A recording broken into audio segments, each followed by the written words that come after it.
அனைவருக்கும் வணக்கம். கன்னிராசினியர்களுக்கு 50 வருடங்களுக்கு பிறகு ஒரே ராசிகள் இணையும் 6 கிரகங்கள் என்ற அடிப்படையில் அடுத்த 7 நாட்களில் கெத்து காட்ட போகும் ராசியாக கன்னிராசி அமைகிறது. இந்த வாய்ப்பு மீண்டும் எப்பொழுது கிடைக்கும் என்பது வாய்ப்புகள் இல்லைங்க, மீண்டும் கிடைப்பதற்கு வாய்ப்புகள் இல்லை. அதனால் இந்த சந்தர்ப்பத்தை பயன்படுத்தி கொள்ளுங்க. அந்த வகையில் கன்னிராசினியர்களுக்கு இந்த அடுத்த 7 நாட்கள் முழுவதும் உங்களுடைய வாழ்வில் என்ன மாதிரியான நன்மைகள் எல்லாம் ஏற்பட இருக்கு, கிரகநிலைகளின் ரீதியாக அமையிருக்கும் சாதகங்கள் என்ன, பாதகங்கள் என்ன, மேலும் என்ன மாதிரியான முன்னேற்றங்கள் எல்லாம் உங்களுடைய வாழ்வில் ஏற்பட இருக்கு என்பது குறித்தான முழுமையான பதிவை தான் இந்த வீடியோல நம்ம விரிவா பார்க்க போகிறோம். அந்த வகையில் கன்னிராசியை சேர்ந்த உத்திரம் 2ஆம் பாதம் முதல் அஸ்தம் சித்திரை 2ஆம் பாதம் வரை உள்ள நட்சத்திரக்காரர்களுக்கு இந்த 6 கிரகங்களுடைய சஞ்சாரத்தின் காரணமாக அடுத்த 7 நாட்களில் உங்களுடைய வாழ்வில் என்ன மாதிரியான நன்மைகள் எல்லாம் ஏற்பட இருக்கு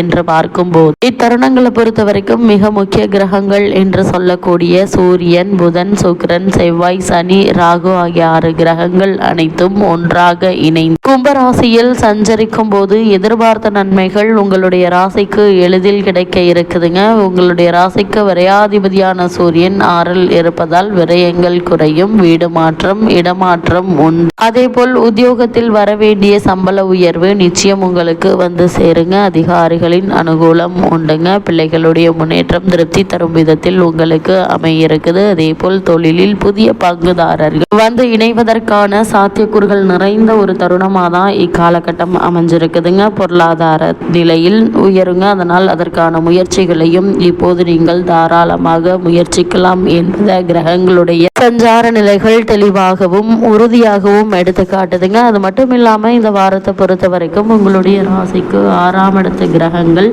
உங்களுடைய ஆற்றலை வளர்க்குங்க. புதிய முயற்சிகளுக்கு தடைக்கு பின் அனைத்தும் நிறைவேறும். சிறு சிறு தடங்கல்கள், தாமதங்கள் ஏற்பட்டாலும் அவற்றை பற்றி கவலைப்படாமல் உங்களுடைய முயற்சிகளை நீங்கள் தொடர்ந்து மேற்கொள்ளும் போது நல்ல ஒரு முன்னேற்றம் நிச்சயம் ஏற்படுங்க. 6ஆம் இடத்தில் சில கிரகங்கள் இருப்பதால் பல விஷயங்கள்ல உங்களுக்கு சாதகமாக நடைபெறும். 10இல் ராகு இருப்பதால் தொழில் போட்டி இருந்தாலும் தொழில் வளர்ச்சி இருக்குங்க. நூதன முயற்சிகளினால் தொழில் பெருங்க. ராகுவுடன் சூரியனும் இணைந்திருப்பதால் பல நற்பலன்கள் கிடைக்க வாய்ப்புகள் உண்டு. புதிய திட்டங்கள் உருவாகும். குறிப்பா சூரியன் உங்களுடைய ராசி 6ஆம் இடத்தில் இருப்பதால் அரசாங்க காரியங்கள் சாதகமாக முடியுங்க. போட்டித் தேர்வுகளில் நிச்சயம் உங்களுக்கு வெற்றி கிடைக்க இருக்கு என்பதால் நீங்கள் அதற்கான முயற்சிகளை இப்போது நீங்கள் தாராளமாக முயற்சிக்கலாங்க. அதே போல கன்னிராசினியர்களை பொறுத்த வரைக்கும் சுபகிரகங்கள் 6இல் இருப்பதால் விரும்பத்தகாத சில விளைவுகளும் உண்டாகதாங்க செய்யும். சிறு கடன்கள், எளிதில் தீர்க்கக்கூடிய நோய்கள் ஆகியவை ஏற்படலாம். ஆனால் அவற்றை பற்றி நீங்கள் கவலைப்பட வேண்டிய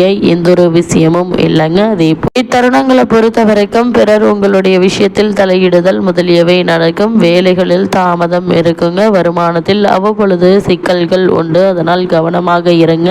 6இல் சுக்கிரன் இருப்பதால பெண்கள் விஷயத்தில் ஜாக்கிரதையாக இருக்க வேண்டும். குறிப்பாக உத்தியோகஸ்தர்கள் சக ஊழியர்களுடன் அதாவது எதிர்பாலினத்தவருடன் பழகும் போது கவனமாக இருங்க.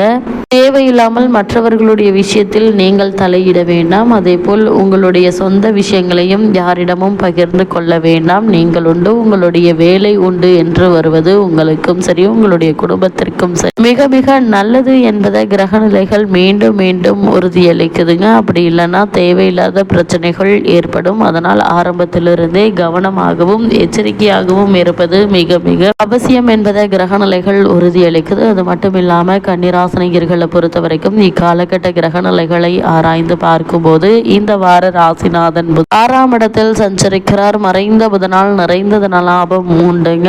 ஆனால் அதே நேரம் 6ஆம் இடத்தில் விரையாதிபதி சூரியன் இணைந்திருக்கிறார். எனவே விரயங்கள் கொஞ்சம் அதிகரிக்கத்தாங்க செய்யும். வீடு வாகனங்களால் செலவுகள் அதிகரிக்குங்க. அதே போல் உறவினர் வகையில் பல பகை ஏற்படலாம், பார்த்து கொள்ளுங்க. 10ஆம் இடத்தில் குரு வக்ரம் பெற்று இருப்பது யோகம் என்று தாங்க சொல்ல வேண்டும். கேந்திர பத்திய தோஷம் பெற்று கிரகம் வக்ரம் பெறுவதால் யோகம் ஏற்பட இருக்கு. அதே போல் தொழில் வளர்ச்சி திருப்தி தரும் விதத்தில் அமையிருக்கு. இத்தருணங்களில் உத்தியோகத்தில் உள்ளவர்களுக்கு அதிபத்தியம் உத்தியோகத்தில் இருப்பவர்களுக்கு அதிலிருந்து விடுபட்டு சொந்தமாக தொழில் தொடங்கும் யோகம் உண்டு என்பதால் அதற்கான முயற்சிகளை இப்போது நீங்கள் தாராளமாக முயற்சிக்கலாங்க. நல்ல ஒரு முன்னேற்றம் நிச்சயம் உங்களுடைய வாழ்வில் ஏற்பட இருக்கு. அதே போல உங்களுடைய ராசிக்கு 6ஆம் இடத்திற்கு செவ்வாய் தற்போது செல்கிறார். அங்கு சனியோடு அவர் சேர்வது அவ்வளவு நல்லதல்லங்க. பொதுவாக இது போன்ற நேரங்களில் இறை வழிபாடும் யோசித்து செயல்படுவதுமே நன்மை தருங்க. அதே போல் எதிரிகளின் பலம் மேலோங்கி இருக்கும். இந்த நேரத்தில் எதையும் மதிப்பிட்டு செய்ய இயலாது. திடீரென தாக்கங்களை சமாளிக்க முன் யோசனை தேவைங்க. இருந்தாலும் குரு பார்வை குடும்பத்தில் இருப்பதால நீங்கள் கடைசி நேரத்தில் அனைத்தும் கைகூடி விடும் என்பதால் நீங்கள் கவலைப்பட வேண்டிய அவசியம் இல்லைங்க. அதே போல இத்தருணங்களை பொறுத்த வரைக்கும் உங்களுடைய ராசிக்கு 6, 10ஆம் இடத்தில் சஞ்சரிக்கும் சுக்கிரன் இப்போது கலத்திரஸ்தானத்திற்கு செல்கிறாருங்க. அது மட்டுமின்றி அவர் உச்சம் பெறுகிறாருங்க. இடங்களில் அதிக உங்களுடைய ராசிக்கு 2, 9 ஆகிய இடங்களுக்கு அதிபதியானவர் சுக்கிரன். அவர் உச்சம் பெறுவது யோகம் என்றுதாங்க சொல்ல வேண்டும். அதே போல் குடும்ப முன்னேற்றம் அதிகரிக்க இருக்கு. கொடுக்கல் வாங்கலில் திருப்தியை தருங்க. கடுமையாக முயற்சித்தும் இதுவரை நடைபெறாத காரியம் இப்போது துரிதமாக நடைபெற இருக்கு. அண்ணன் தம்பிக்குள் இறந்த பிரச்சனைகள் மாறுங்க. சொத்து பிரச்சனைகள் சுமூகமாக முடிய இருக்கு. இதுவரை உங்களுடைய ராசிக்கு 6ஆம் இடத்தில் சஞ்சரித்து சனி பகவான் பொறுத்த வரைக்கும் 7ஆம் இடத்திற்கு சஞ்சரிக்கிறார். இந்த தருணங்களை பொறுத்த வரைக்கும்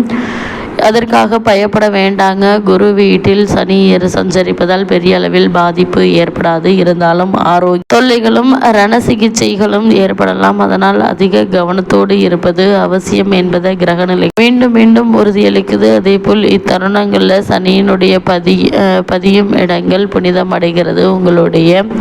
உங்களை முன்னேற்ற பாதையில் அழைத்து செல்லும் உங்களுடைய ராசிநாதன் அவர் புதன் சனிக்கு நட்பு கிரகம் என்பதால் பெரிய அளவில் பாதிப்புகள் ஏற்படாதுங்க. கன்னிராசினியர்களுக்கு இந்த வாரத்தில் பிரச்சனைகள் படிப்படியாக தீர ஆரம்பிக்கும். தாயினுடைய உடல்நிலையில கவனமாக இருங்க. சிறு உடல் உபாதை என்றாலும் கூட உடனே மருத்துவரிடம் அணுகி அதற்கான சிகிச்சை பெறுவது தேவையில்லாத வீண் விரைய மருத்துவ செலவு ஏற்படாமல் இருக்க உதவிகரமாக இருக்கும். திடீர் பயணங்களால் செலவுகள் அதிகரிக்குங்க. வாகன மாற்றம் நிச்சயம் உங்களுக்கு உண்டு என்பதால் அதற்கான முயற்சிகளை இப்போது நீங்கள் தாராளமாக முயற்சிக்கலாம். இத்தருணங்களை பொறுத்த வரைக்கும் மாணவ மாணவிகளுக்கு படிப்பில் அக்கறை இல்லை என்று சொல்வது. மாணவ மாணவிகளுக்கு படிப்பில் அதிக அக்கறை தேவைங்க. பெண்களுக்கு வருமானத்தை விட செலவுகள் அதிகம். அதை சொத்துக்கள் வாங்கும் யோகம் உண்டு என்பதால் அதற்கான முயற்சிகளை இப்போது நீங்கள் தாராளமாக முயற்சிக்கலாம். நல்ல ஒரு முன்னேற்றம் ஏற்பட இருக்க இத்தருணங்கள். கன்னிராசினியர்களுக்கு கிரகநிலைகளின் ரீதியாக கூறப்படும் பரிகாரம் என்ன என்று பார்க்கும்போது வீட்டிற்கு அருகாமையில் உள்ள திருக்கோவிலுக்கு சென்று தீபமேற்றி வைத்து வழிபடுங்க. எண்ணற்ற நன்மைகள் நிச்சயம் உங்களுடைய வாழ்வில் ஏற்படும் என்பதை கிரகநிலைகள் மீண்டும் மீண்டும் உறுதியளிக்குது. தீபமேற்றி வைத்து வழிபடுங்க. எண்ணற்ற நன்மைகள் நிச்சயம் உங்களுடைய வாழ்வில் ஏற்படும் என்பதை கிரகநிலைகள் மீண்டும் மீண்டும் உறுதியளிக்குது.